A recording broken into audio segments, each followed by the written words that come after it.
In the halls of power, where gilded chairs reside, a different kind of hunger often hides.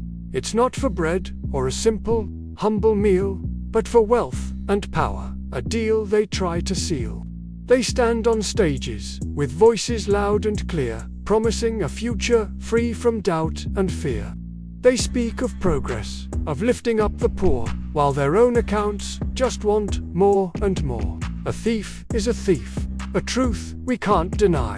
Whether they wear a suit or look you in the eye from across a counter, tired and worn. But the scales of justice seem strangely torn. When a leader dips their hand in the public chest, taking millions, putting trust to the test, some will cheer them on, call it smart and bold, a story of success, bravely to be told. They build grand mansions, fly in private jets, forgetting all the promises and debts. The schools crumble, the hospitals are bare, but for their lavish lives, there's always cash to spare. They're hailed as heroes, titans of their trade, while the foundation of the nation starts to fade. Now, let's walk a different street, where shadows fall and weary people meet. A man, with hollow cheeks and desperate eyes, sees a loaf of bread and a silent prayer. He cries. His children haven't eaten, their stomachs ache and groan, a pain that chills him right down to the bone. He takes the bread, a fleeting, clumsy act, driven by a need, a fundamental fact. He doesn't want a fortune, he doesn't want a crown, just to stop the hunger that's pulling his family down. But the world sees this differently. The lines are sharply drawn. The man who stole for hunger at the break of dawn is paraded, shamed, his future locked away, for a loaf of bread to survive another day. He's called a menace, a threat to all that's right, and the full force of the law descends with all its might.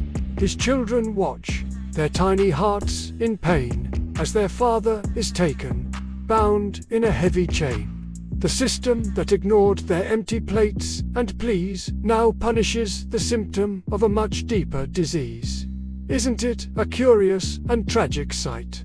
How we punish the small wrongs but celebrate the big ones with all our might.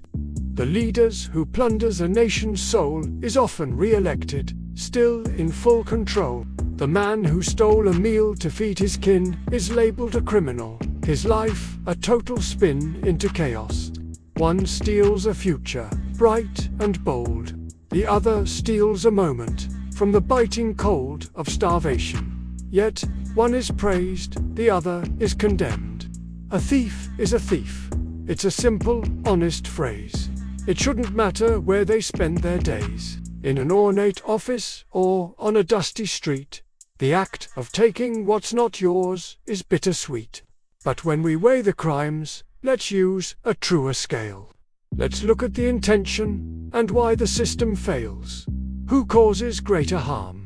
The one who takes a slice, or the one who gambles with everyone's life, taking the whole bakery, the flour, and the grain, leaving behind a legacy of sorrow and of pain?